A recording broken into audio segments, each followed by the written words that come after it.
नमस्कार। बड़ी खबर में आप सभी का स्वागत है। मैं हूं प्रभात। बड़ी खबर में सबसे पहले बात करेंगे रक्षा मंत्री राजनाथ सिंह के एक बयान की। बयान इसलिए बड़ा हो गया क्योंकि रक्षा मंत्री राजनाथ सिंह ने यह कहा है कि पाकिस्तान के कब्जे वाले कश्मीर यानी कि पीओके को हासिल करने के लिए भारत को बल प्रयोग की जरूरत नहीं पड़ेगी। उन्होंने ये कहा कि पीओके के लोग पाकिस्तान से इतना तंग आ चुके हैं कि वो खुद भारत में शामिल होने की इच्छा जताने लगे हैं और वो दिन दूर नहीं जब एक दिन पीओके खुद कहेगा कि मैं भारत हूं। अफ्रीकी देश मोरक्को की यात्रा के दौरान राजनाथ सिंह ने भारतीय समुदाय को संबोधित करते हुए ये बातें कही। राजनाथ ने यह भी कहा कि जल्द ही ऑपरेशन सिंदूर 2 शुरू हो सकता है।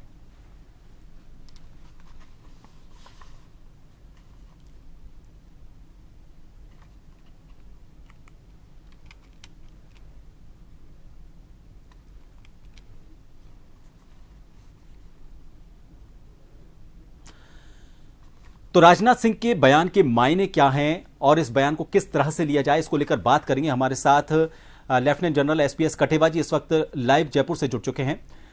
कटेवा सर, राजनाथ सिंह का बयान बड़ा मायने में इसलिए माना जा रहा है क्योंकि पीओके के लेकर दो तरह की बातें कही हैं। एक तो उन्होंने कहा है कि ऑपरेशन सिंदूर 2 और दूसरा उन्होंने ये कहा है कि अब हमें किसी तरह की कोई एक्सरसाइज करने की जरूरत नहीं है, किसी तरह का हमें कोई ऐसा एक्शन लेने की जरूरत नहीं है कि हम पीओके के लिए अपनी तरफ से कुछ कोशिशें करें। खुद पीओके ये चाहेगा कि ऑपरेशन ये भारत का हिस्सा हो जाए, मैं भारत हूं, वो ये कहेगा।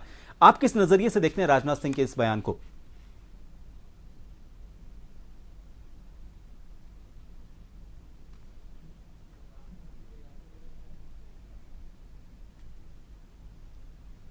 ये इनके राजनाथ के बयान को जो डिफेंस मिनिस्टर साहब ने बयान दिया है, ये एक बात को सोच कर दिया है कि जो तकरीबन 35% हमारा जो टेरिटरी है वो पाकिस्तान ऑक्युपाइड कश्मीर में है और पिछले कई सालों से वहां पे एक अवामी एक्शन कमेटी के नाम से एक ग्रुप है जो चाहते हैं कि पाकिस्तान से अलग हो जाए।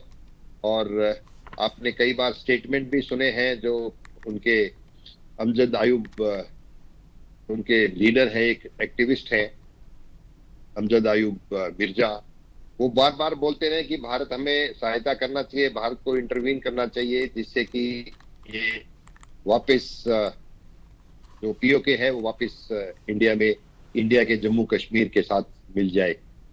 एक चीज और आपको बताना चाहूंगा कि वहां का जो यंग जनरेशन है वो देख रहा है कि कंपेयर करते हैं, क्योंकि कितने सारे लोग जम्मू कश्मीर के उनके रिलेटिव्स इस तरफ होंगे और बाकी उधर हैं, तो वो देखते हैं कि बाकी जो इंडिया के साथ जो हमारा भारत के साथ जो कश्मीर है, जो हमारा अभिन्न अंग है, उसके जो वहाँ रहने के तरीके, वहाँ का डेवलपमेंट, वहाँ का एजुकेशन, वहाँ की फ्रीडम, वो सब वो देखते हैं कि पाकिस्तान में उनका क्या हाल है और जो पीओके में चले गए गलती से उनका क्या हाल है। और अगर वो मेन जम्मू कश्मीर के साथ रहते तो आज वो खुशहाल होते और आगे बढ़ते। तो ये धीरे धीरे इस तरह का वहां पर यूथ के अंदर एंटी पाकिस्तान सेंटिमेंट चलते जा रहे हैं, क्योंकि वहां डेवलपमेंट हो नहीं रहा है और पाकिस्तान की जो आर्मी है वो भी पंजाबी डोमिनेटेड आर्मी है और हमेशा जो पीओके है उसको वो हमेशा एक सोचेला व्यवहार उनके साथ करते रहते हैं।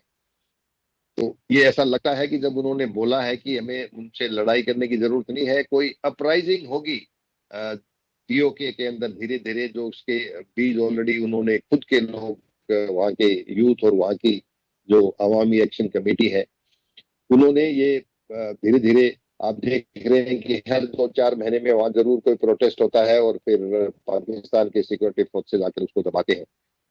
तो इस तरह से ऐसा लग रहा है, जो रक्षा मंत्री जी ने कहा कि हमें उस पर हमला करने की जरूरत नहीं है। और आप देखेंगे कि जिस तरह से नेपाल और बांग्लादेश में अपराइजिंग हुई थी, इसी तरह से पीओके में इस तरह की अपराइजिंग होगी और वो पूरा का पूरा, अगर पूरा आवाम जो वहाँ 45 लाख के करीब पॉपुलेशन है, अगर उसमें से मेजोरिटी ये डिसाइड कर ले कि हमें जम्मू कश्मीर के साथ मिलना और पाकिस्तान से अलग होना है, तो उन्हें फिर कितना भी फोर्स यूज करें उसे वो दबा नहीं पाएंगे। जी कटेवा सर, जो ऑपरेशन सिंदूर 2 को लेकर जो बात रक्षा मंत्री ने कही है, क्या को उस तरह से माना जाए कि ये कोई मिलिट्री एक्शन नहीं होगा, लेकिन ये पीओके को लेकर जो मांग वहां से उठ रही है लोगों की, उस मांग को समर्थन देते हुए किस तरह से उनको सपोर्ट किया जाए, भारत की तरफ से क्या मदद दी जाए जैसे वो मांग रहे हैं, ये एक तरह से ऑपरेशन सिंदूर 2 होगा, ये कोई मिलिट्री ऑपरेशन नहीं होगा? हाँ, ये जैसा कि रक्षा मंत्री जी ने बताया कि जब भी किस तरह की अपराइजिंग होती है तो उस समय ये चीजें एक दिन में नहीं होती। और ऑपरेशन सिंदूर 2 जो उन्होंने जिसका नाम लिया है, वो कहने का मतलब है मिलिट्री एक्शन नहीं होगा। मिलिट्री एक्शन पे तो वहां जाके अगर हम उन पे हमला बोलेंगे तो कितने सारे जो वहां पे सिविलियन जो JNK जो POK के पॉपुलेशन है उनको नुकसान होगा और वो मारे जाएंगे, तो उसका कोई फायदा नहीं होगा। ये चीजें उन्हें हम सहायता दें, जिस तरह से हमने बांग्लादेश में 71 की लड़ाई के अंदर मुक्ति वाहिनी को हमने मदद की थी, तो इस तरह की वो मुझे लगता है इस तरह की कोई मदद की वो बात कर रहे थे, जो कि अभी इस स्टेज के ऊपर इस पे कहना मुश्किल होगा। परंतु जब भी कोई साइड पे इस तरह की अपराइजिंग होती है और उन्हें जो फ्रीडम फाइटर्स जो POK के अंदर हैं, जो चाहते हैं कि पाकिस्तान से अलग होकर वापस मिले, उनको इस तरह की सहायता देशों से मिलती रहती है। जैसे मैंने आपको अभी उदाहरण दिया है कि बांग्लादेश के अंदर मुक्ति वाहिनी को हमने बहुत मदद की थी और मुक्ति वाहिनी ने जब भारतीय सेना ने हमला बोला तो उन्हें पूरी मदद करके वो बांग्लादेश को आजाद कराया था। तो इस तरह की कोई सिचुएशन हो सकती है और शायद इसी के बारे में वो जिक्र कर रहे थे। जी, बहुत बहुत शुक्रिया कटेवा जी हमसे जुड़ने के लिए। तो रक्षा विशेषज्ञ लेफ्टिनेंट जनरल SPS कटेवा जी हमारे साथ जुड़े हुए थे। क्या मायने इसके हो सकते हैं भारत के पक्ष में? वहां की जो जनता की अपील है उसमें भारत किस तरह से मदद कर सकता है और किस तरह का ये ऑपरेशन होगा?